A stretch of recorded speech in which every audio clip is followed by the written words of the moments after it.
Guess what? Any of you do self-care? You know it's not selfish, right? If you're somebody that doesn't quite understand what self-care is, this message may be for you. My name is Greg. I started Results Kill Excuses as a way for me to help people to heal from their emotional childhood trauma. Is that you? It sure was me. It's been a 13-year journey of hitting rock bottom. It's been 46 years of life this time around. But 13 years since I hit that rock bottom, and the first thing I did is I said, no more liquid poison. We like to call it alcohol, we like to call it cocktails and wine and brewskis and margaritas, all the fun drinks, right? Cosmos, right? Mai Tais. Fuck, this guy used to be such a fucking bad alcoholic. I used to love the drink. And I can tell you that when it came to the drink and it came to self-care, those two things are definitely opposing one another. Because how can you say that you care about yourself or that you love yourself and then you knowingly poison yourself? Or are you somebody that is going to act as if it's not really poisoning yourself? You're being extreme. Do you think like that? I can be extreme, but when I talk about the alcohol, I have sensitivity towards it, right? I just know that it was self-medicating. It's very self-medicating. Well, what was I medicating? What did I need medication for? My unhealed trauma, my pain, right? The things that my little inner child were carrying around that I was very disconnected from. And the chances are you are too. This is pretty new woo-woo stuff in terms of widespread knowledge. There's so much mystery behind the whole inner child and how trauma plays out in our lives, and especially because the longer we've been on this journey, the more distant our childhood becomes, at least in our mind, but not in our body. That's the wild thing, is our body carries the history. And that is where you get triggered, and that's where you also seek pain relief, is when the body is feeling the pain and the discomfort that something needs to fix, and fix it fast. And I was somebody that just, it feels like there was like a pretty a long amount of time where I was just like anything, man, anything, right? Someone calls me up, hey man, you want to go drink, smoke, right? At any time of the day, it's like I was game. Hey man, you want to try some of these? You want to do some of that? I mean, just when you're in that party phase, and really it's like you're having fun. You think you're having fun, but I don't know. I look back on that. I wish, if there's anything that I would have done, is had this motherfucker talk to that motherfucker that was about 17, right? Just getting into the military. I joined the Navy when I was 17. I graduated high school at 17. I had to get a waiver. Mom didn't have, she cried, but she signed it off, man. She said, go on, I'm gonna turn you over to the U.S. government, man. Blank check, here you go, he's yours, right? Man, that's beautiful. It's beautiful tonight. Can you see that sundog there? It's like a little sundog there. It's hard to see it with the camera lens. But yeah, you know, I wish I had a guy like this for the guy that I once was, right? For the teenager, for the adolescent. And yet, I'm grateful that I have a teenage son that I can impart this knowledge and this wisdom on. But I can tell you that, just like I was when I was a teenager, I was a little skeptical. I did have some men. Even my biological father came in during a few times of my life for very brief amounts of time, and he tried to impart wisdom on me. And I can look back and say that was probably pretty sound advice that he was giving me. I blew right past it.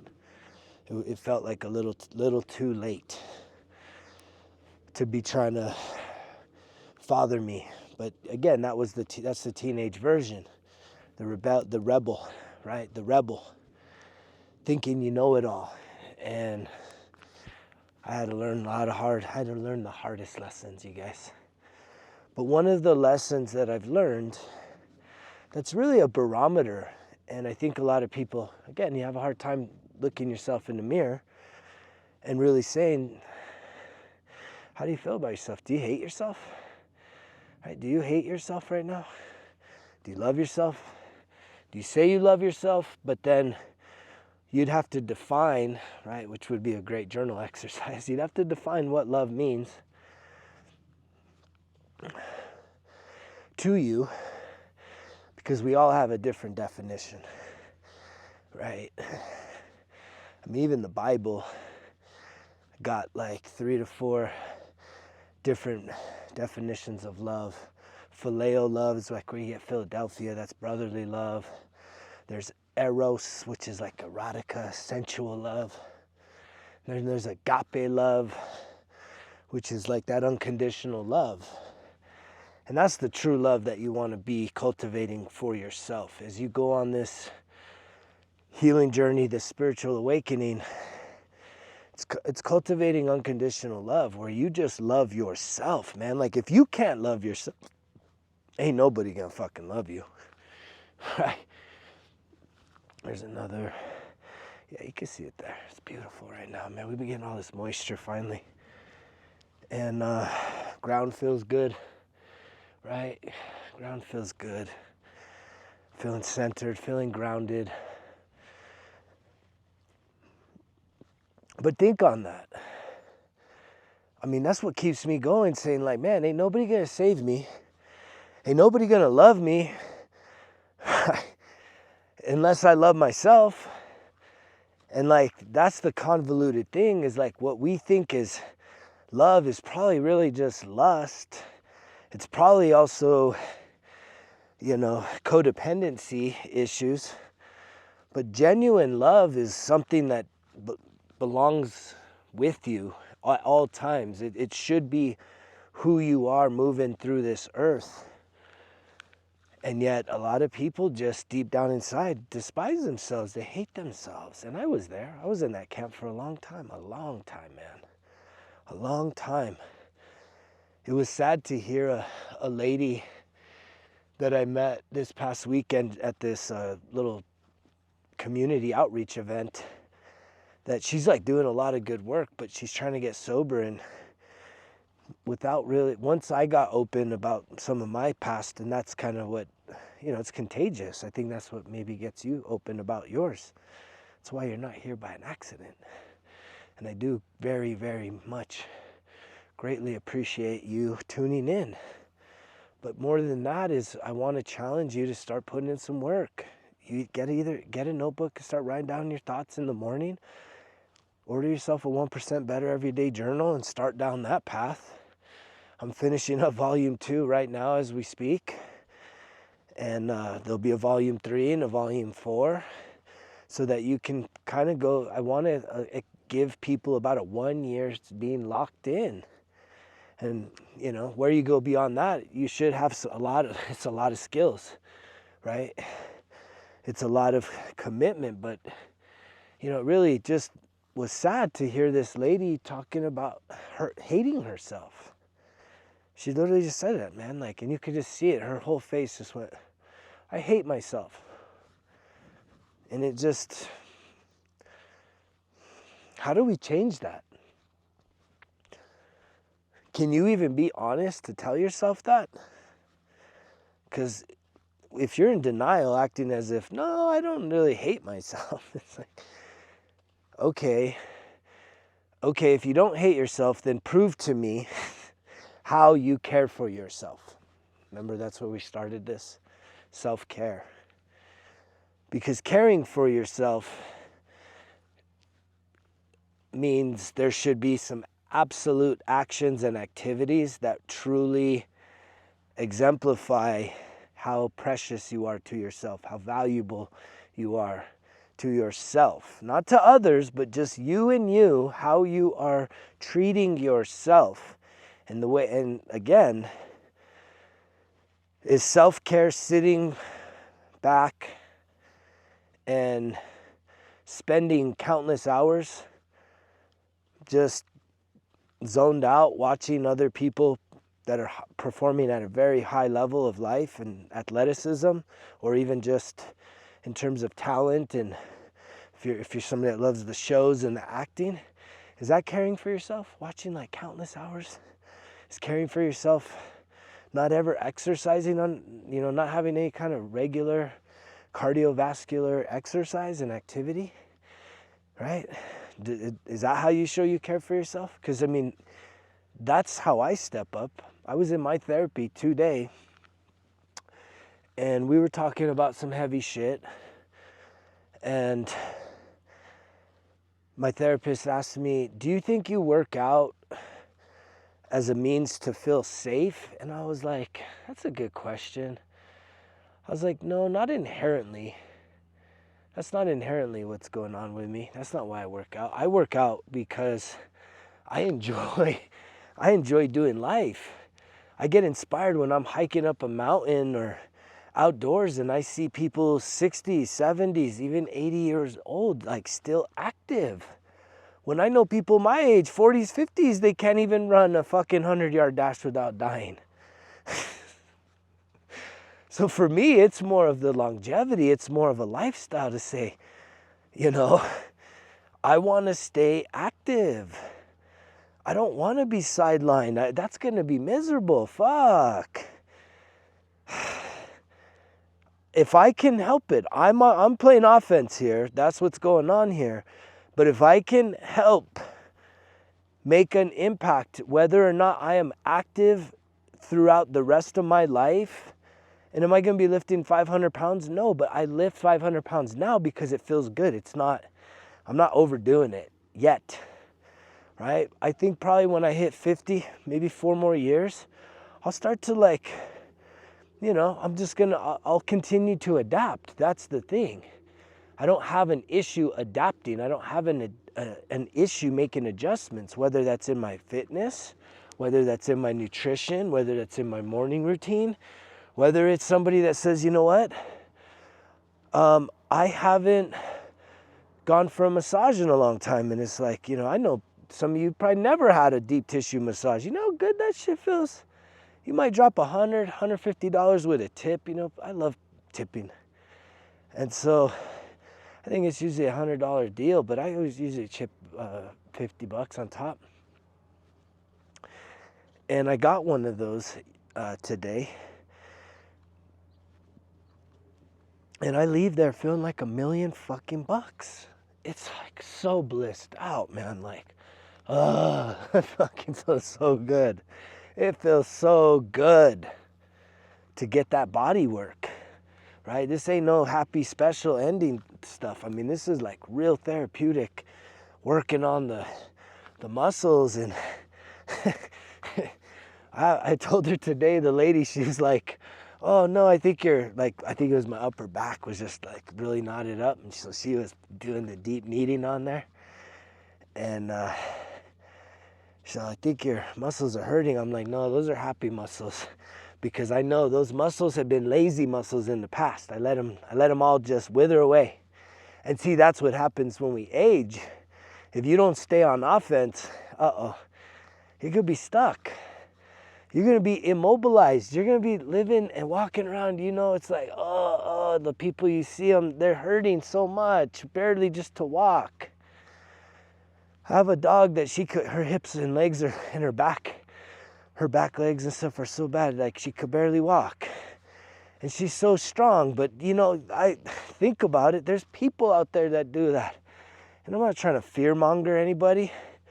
I'm just trying to be preventative medicine. That's what I learned as a U.S. Navy hospital corpsman with the Marines. They always emphasize preventative medicine, right? That's what helps, eliminate long-term care, is if you can prevent.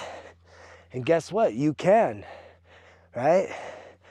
The food starts with nutrition, then it starts with being active, but it also starts with what? Mental health, emotional health, spiritual health, physical health, financial health. It's the total and complete package.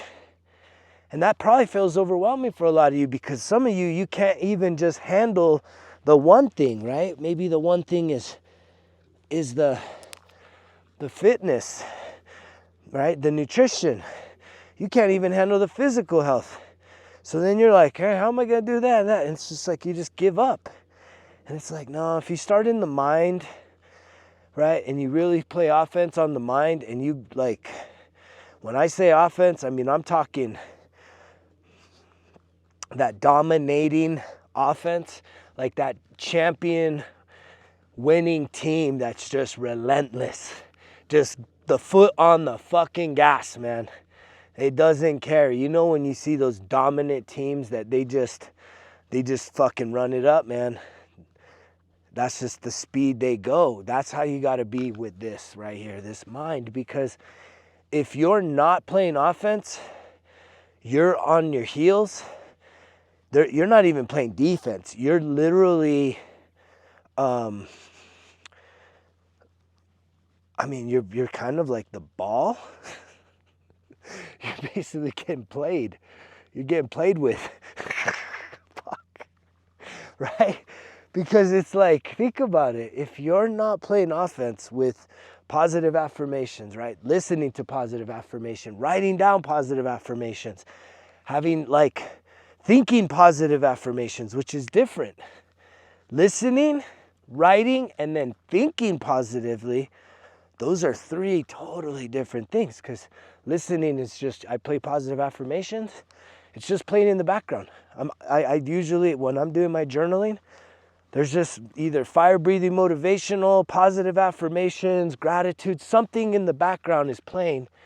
And that's good enough, because the subconscious is picking up on that. It don't sleep. And yet, then I'm writing.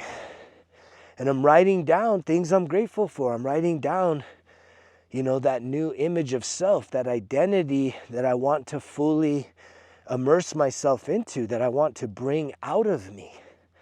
I'm not faking what I am. I know that inside of me and inside of you is greatness. It's not all of the bad things that have happened to you. We all are born with greatness inside of us. But because of this, the density of this earth and the experiences and the when we get tied into the body and the emotions, man, we get lost. We get lost along the journey. We lose ourselves. Has that happened to you? Have you lost yourself? Are you listening to this message because something about it is starting to activate a reawakening inside of you? But yet you keep going back. You're not taking the full leap of faith. And it's like, let's get out of your head. Right? That is like what really helps to make this all come together, is when you can get out of your thinking mind, get into your body, start really tapping into your energy, tapping into your conscientiousness, which your conscience is just total bliss, total peace. It's total bliss, total peace. It's just so fucking peaceful. It's true peace. You can feel it. It's something that you create through breath. And that's self-care. My morning routine is absolutely self-care. Positive affirmations, journaling, breath work, grounding, sun gazing right there. Sun gazing, being outside in nature. Take a cold shower every morning. It's not a full cold shower, but I start on cold and I just get in that body. That gets you out of your head too, the cold. And then it goes into the warm, and that's a little reward, right? To say, hey, we're gonna do something fucking uncomfortable right now. And I've been doing this for years, and guess what? I still kind of pace around there all naked, like, fuck, do I really want to do this today? Do I really need to do this today? It's like, I don't ever need to do it, but I'm saying I'm gonna do it because I need to keep that level of mindset that who's in charge? Who's in charge here? Who's in charge of your head? Who's in charge of your life? A lot of you, it's not you. It's this wounded version. It's this, you've been hijacked. You've been taken hostage because you're sitting there and you're like, you're stuck. I mean, this is exactly how I felt 13, 14 years ago, 15 years ago, 20 years ago, right? When I was just in my worst times of depression and self-medicating issues. Is like, I remember just being, I was like a passenger in my life, and the character that had taken over, that motherfucker was just causing havoc. And the worst thing about it is he was hurting people that like were actually being nurturing and loving, not all the time. I mean, there's an activation that happens in relationships that is necessary to try it, to bring, it's necessary because when you're in a relationship, right, the two attract, and yet law of attraction, like attracts like, what you see in them exists in you, but it's an activator. And what is it activating? Healing. And I can tell you that not even in my having the 21-year marriage expire, there was some activation there for sure. It was just like a recalibration of who am I, right? I started down that path, but then I fell in love. About a year after I had gotten divorced, I got back into a serious relationship, and it was a powerful one. It was potent, man. Highs to highs, lows to lows, deepest love, deepest heartbreak at the end. And that activated me to really get my shit together, to go deeper into my emotional healing, because what I realized in reflection is that I was still very much emotionally wounded. I thought I was good. I'm like, man, I've gotten out of the 21 year. I've been sober all this time. It's a new lease on life. And then I fall in love with this woman. And it's like so beautiful, but yet there was this, our trauma, we were both activating our unhealed trauma deep, the deep shit inside of our souls. And the ending of that relationship absolutely got me fucking going deeper into the emotional healing. Because you think about it, if you can't control your emotions, if you're emotionally manipulated, easily emotionally manipulated by other things that are happening outside of you, and this could be everything from how someone else is performing at their professional sport. If you're high highs, low lows, that's easily emotionally manipulated.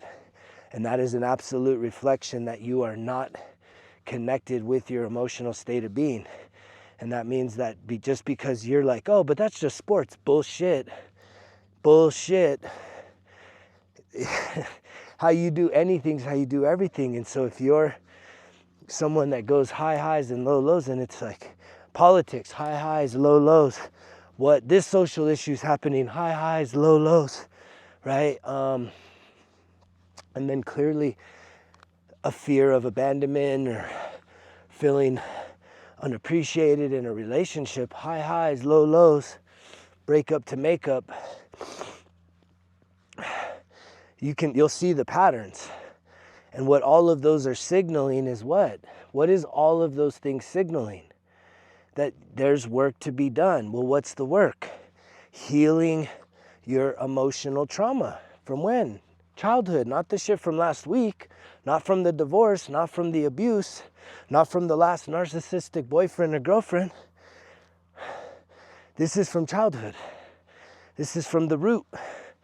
The root is what is stimulating it. And my ears are ringing, and that's how I know this message is definitely for you, right? Those are like this clairaudience that I'm definitely in alignment right now. It's interesting how that happens. I'm picking up more on that. The ringing of the ears just kicked in. And yet, that's what it takes. Well, then most people, it's like, well, how do you heal the emotional stuff? Well, I'm offering this thing called the Breath of Life Healing Circle to try and get you down that path, kickstart you, especially if you're stuck. And the process is what? Getting you out of isolation, which is very common for people that are pretty wounded, right? Being the lone wolf. I was there. If you see that mask that I've been wearing, lone wolf was on there. It's not a good place to be. We think it's an empowering thing, which I can tell you some of the best healing I've ever done has been in singularity, but I don't want to stay that way, right? We desire connection, but what kind of connection do we want? Toxic connection? Do you want connection that you feel desperate for and are willing to sacrifice yourself? Or do you want connection that's harmonious and has reciprocity? That there's a good, healthy exchange between you and someone else, whether it's platonic, romantic, professional, whatever level, you always want there to be healthy exchange, right? That you're not overgiving or that you're not the overtaker, right? If you're someone that's always taking from others and you're not giving, that's a bad exchange. And that's going to leave you feeling empty, because even if you're taking, you're not giving. And if you're giving, is it from the heart or is it from a place of scarcity, that you're only giving the least instead of saying, here's the most, I'll give you the most, right? So there's a thing called the Breath of Life Healing Circle, right? We're meeting 3 times a month. If you go to resultskillexcuses.com, you can find the schedule from now through August. And all you got to do is sign up, show up. And I already know people have signed up and not shown up because it's scary. It's crazy. It's like you even put something out there like that and you get people signing up and they're like, fucking no shows. Even when they paid, they're like, fuck it, that's how scary this shit is, huh? It's so fucking scary to heal the emotional stuff. And it's because most of us have given over our power to the lower self, to the dark side of who we are. And that dark side does not want to lose control. It's a fucking master manipulator. The best manipulator of all times. Because it definitely has you feeling like you're loved. It has you feeling like you're loved.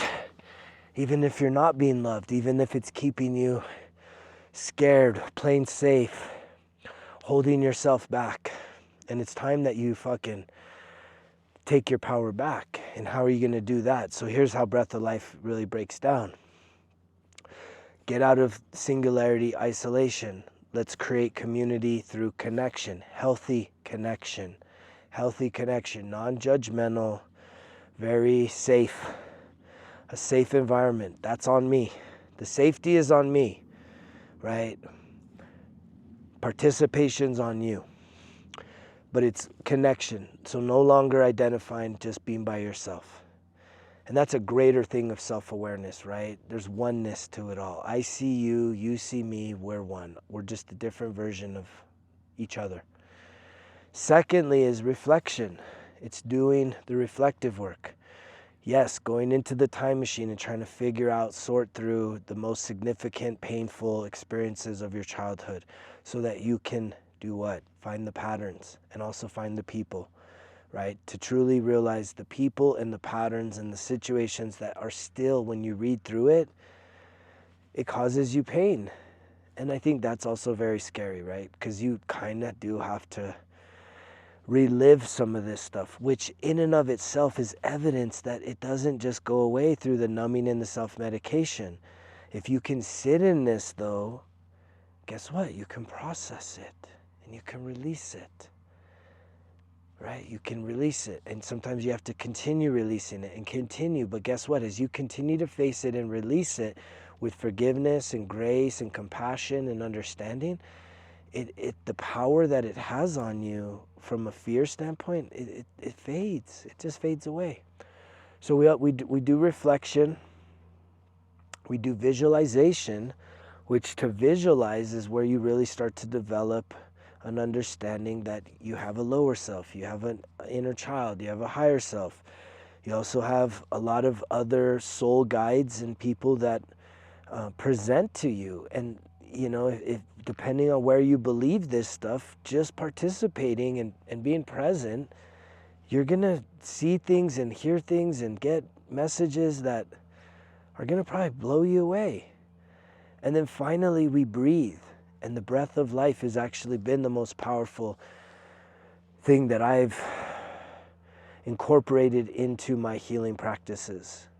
Every day, I've been doing this every day, breath work. Ever since I picked up on the pranayama, not only did I commit to it, and it's like whatever, since I'm going on like 5 months every day, I also got certified because I realized, whoa, this was a big missing piece. This definitely brings together the other pieces, and it really gets you out of your head, into your body, and start to clear the blockages in the physical body and the spirit, allowing your spirit, right, your soul to start being freed up and clearing out blockages, which is the trauma responses, right? That's the wounds. Trauma is a physical wound that's in your body. And so I invite you to join this group. We meet this Sunday, depending on when you're hearing this.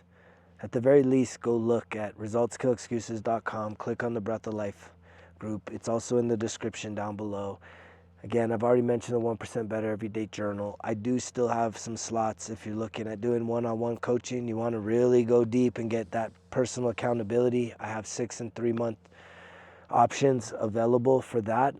And beyond that, just know that if you don't see the power in you, I know it exists. And if you can just get past holding yourself back, find the courage, find that superhero inside of you to break down the walls, break down the barriers, and do what I did without having to hit a rock bottom. I asked for help, you guys. I asked for help. And guess what? That's self-care too. When you're hurting and you ask for help, that says you fucking care about yourself. It says you love yourself, which kind of brings this message full circle. Because self-care is also, for me, eating healthy, thinking healthy thoughts. I love to get in the hot springs. I love getting massages. I mean, some of you, maybe it's getting your hair did or your nails did, going out and spending time out in nature. Maybe it's fishing. Maybe it's riding a bike, right? There's so many different things that you could do that would be so much better than just sitting by idly watching other people do their things and then being emotionally attached to the outcomes because they either did or they didn't do what you would have wanted them to do. When it's like, it's fuck that shit. Make it about what you want to do. That's the most important thing. What do you want to do? What do you enjoy doing? Ask yourself this. What makes you feel most alive? And whatever that is, you need to be doing that all the time, like daily, multiple times a week. What makes you feel most alive? For me, being outside in nature. I feel most alive out here. So every day I'm outside in one capacity or another. I spend a lot of time outside. I love it so much.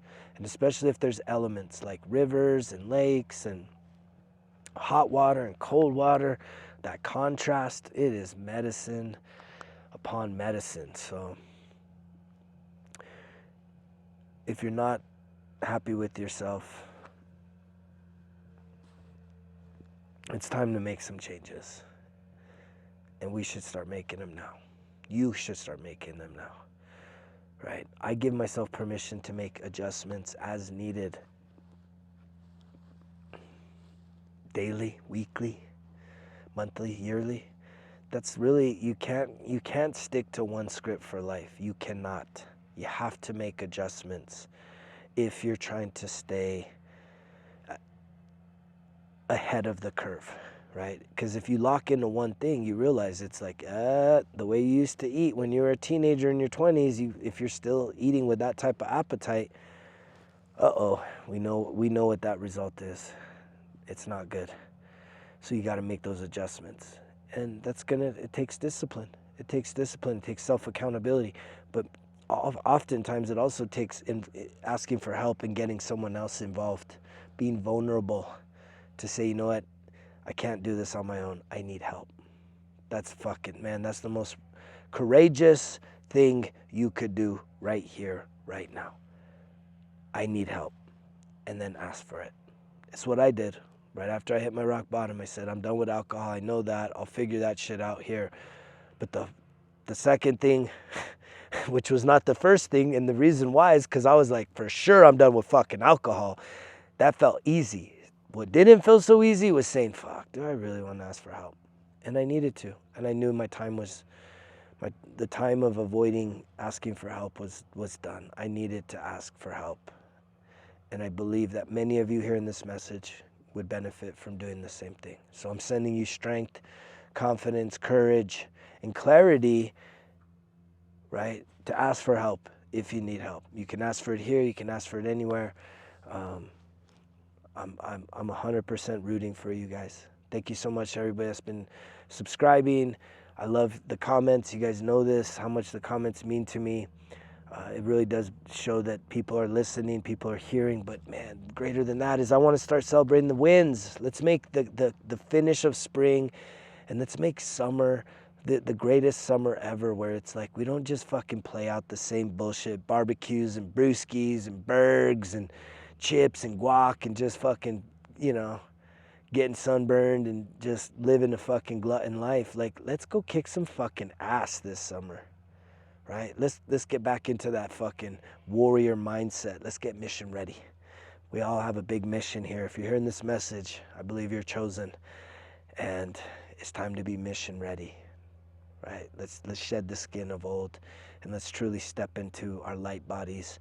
Let's truly step into being the best version of ourselves. Let's do it together. I love you guys. You know the drill. Results kill excuses, because if it was easy, it wouldn't be worth it. Greg's out.